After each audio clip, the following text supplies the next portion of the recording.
ಆಚಿ ಮಸಾಲ ಎಂತ ಅಡಿಗೆಯ ರುಚಿಯಾಗೋ ರಹಸ್ಯವು 20 ರೂಪಾಯಿ. ಸಚಿವರಾಗಿ ಚಿತ್ರದುರ್ಗಕ್ಕೆ ಆಗಮಿಸಿದ ಟಿ ರಘುಮೂರ್ತಿ ಅದ್ದೂರಿಯಾಗಿ ಸ್ವಾಗತ ಕೋರಲಾಗಿದೆ. ಜಿಲ್ಲೆಗೆ ಬರ್ತಾ ಇದ್ದಂತೆ ರೈತರ ಜಮೀನುಗಳಿಗೆ ತೆರಳಿ ಬರ ಪರಿಸ್ಥಿತಿ ವೀಕ್ಷಣೆ ಮಾಡಿದ್ದಾರೆ.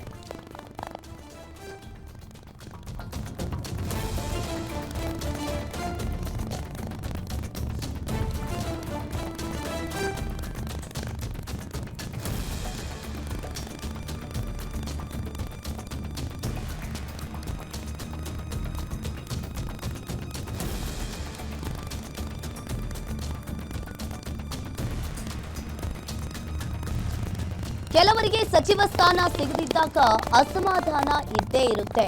ಅದನ್ನ ಸರಿಪಡಿಸುವ ಕೆಲಸವನ್ನ ಸಿಎಂ ಮತ್ತು ಹೈಕಮಾಂಡ್ ಮಾಡ್ತಾರೆ. ಇನ್ನು ಒಂದು ಸಚಿವ ಸ್ಥಾನದ ಬಗ್ಗೆ ಗೊಂದಲ ಆಗಿದ್ದು ನಿಜ. ವರಿಷ್ಠರು ಅದನ್ನ ಬಗೆಹರಿಸ್ತಾರೆ. ಭದ್ರಾ ಮೇಲ್ದಂಡೆ ಯೋಜನೆಯನ್ನ ಶೀಘ್ರದಲ್ಲೇ ಮುಗಿಸ್ತೀವಿ. ಇನ್ನು ಕೇಂದ್ರದಿಂದ 5300 ಕೋಟಿ ಹಣ ತರಲು ಒತ್ತಾಯಿಸಿದ್ದೇವೆ. ಇನ್ನು ಎಲ್ಲಾ ಕೆರೆಗಳಿಗೂ ನೀರು ತುಂಬಿಸುವ ಭರವಸೆಯನ್ನ ನೀಡಿದ ಸಚಿವ ರಘುಮೂರ್ತಿ. ಸಚಿವರಾಗಿ ಚಿತ್ರದುರ್ಗಕ್ಕೆ ಆಗಮಿಸಿದ ಟಿ ರಘುಮೂರ್ತಿಗೆ ಈಗ ಅದ್ದೂರಿಯಾಗಿ ಸ್ವಾಗತ ಕೋರಲಾಗಿದೆ. ಜಿಲ್ಲೆಗೆ ಬರ್ತಾ ಇದ್ದಂತೆ ರೈತರ ಜಮೀನುಗಳನ್ನ ವೀಕ್ಷಣೆ ಮಾಡಿದ್ದಾರೆ. ಮಳೆ ಕೊರತೆಯಿಂದಾದ ಸಮಸ್ಯೆಯ ಬಗ್ಗೆ ರೈತರಿಂದ ಮಾಹಿತಿಯನ್ನ ಪಡ್ಕೊಂಡಿದ್ದಾರೆ. ಬಿತ್ತನೆ ಆಗದ ಜಮೀನನ್ನ ವೀಕ್ಷಿಸಿದ ಸಚಿವ ಟಿ ರಘುಮೂರ್ತಿ ಅವರು ಭದ್ರಾ ಮೇಲ್ದಂಡೆ ಯೋಜನೆಯನ್ನ ಶೀಘ್ರದಲ್ಲೇ ಮುಗಿಸ್ತೀವಿ. ಕೇಂದ್ರದಿಂದ ಈಗಾಗಲೇ 5300 ಕೋಟಿ ಹಣ ತರೋದಕ್ಕೆ ನಾನು ಈಗಾಗಲೇ ಒತ್ತಾಯ ಮಾಡಿದ್ದೇನೆ. ಬೆಳೆ ವಿಮೆ, ಬೆಳೆ ಪರಿಹಾರದ ಬಗ್ಗೆ ಅಧಿಕಾರಿಗಳ ಜೊತೆ ಚರ್ಚೆ ಮಾಡ್ತೀನಿ. ಇಲ್ಲ, ಅದನ್ನು ನಮ್ಮ ವರಿಷ್ಠರು ಯಾವ ರೀತಿಯಾದ ಕಾನೂನಲ್ಲಿ ಏನಾಗಿದೆ ವಾಲ್ಮೀಕಿ ಹಗರಣದಲ್ಲಿ ಸಿಕ್ಕಿರ್ತಕ್ಕಂಥ ಸಚಿವರನ್ನು ತಗೊಂಡಿದ್ದಕ್ಕೆ ಅದನ್ನೆಲ್ಲ ರೀತಿಯಲ್ಲಿ ಲೀಗಲ್ ಅಡ್ವೈಸ್ ತಗೊಂಡು ಕಾನೂನಾತ್ಮಕವಾಗಿ ಅವ್ರನ್ನ ತಗೊಂಡಿದ್ದಾರೆ. ಈಗಿನ ಸಂಪುಟದಲ್ಲಿ ಒಬ್ಬರನ್ನು ಕೂಡ ಮಹಿಳೆಯರನ್ನು ತಗೊಂಡಿಲ್ಲ ಅಂತ ಪ್ರಶ್ನೆ ಇಲ್ಲ, ಖಂಡಿತ ಒಂದು ಸ್ವಲ್ಪ ಗೊಂದಲ ಆಗಿದೆ.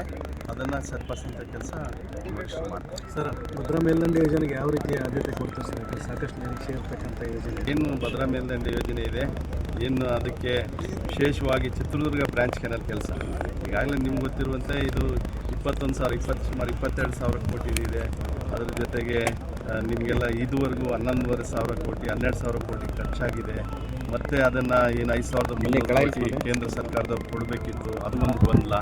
ಯಾಕಂದರೆ ನೀವು ನೋಡಿ ಬೇರೆ ಕಡೆ ಇಲ್ಲೆಲ್ಲ ಎತ್ತಿನಹೊಳೆ ಯೋಜನೆ ಇದೆ, ಅಲ್ಲಿ 23,000 ಕೋಟಿಗೆ 18,500 19,000 ರಾಜ್ಯ ಸರ್ಕಾರನೇ ಖರ್ಚು ಮಾಡಿದೆ.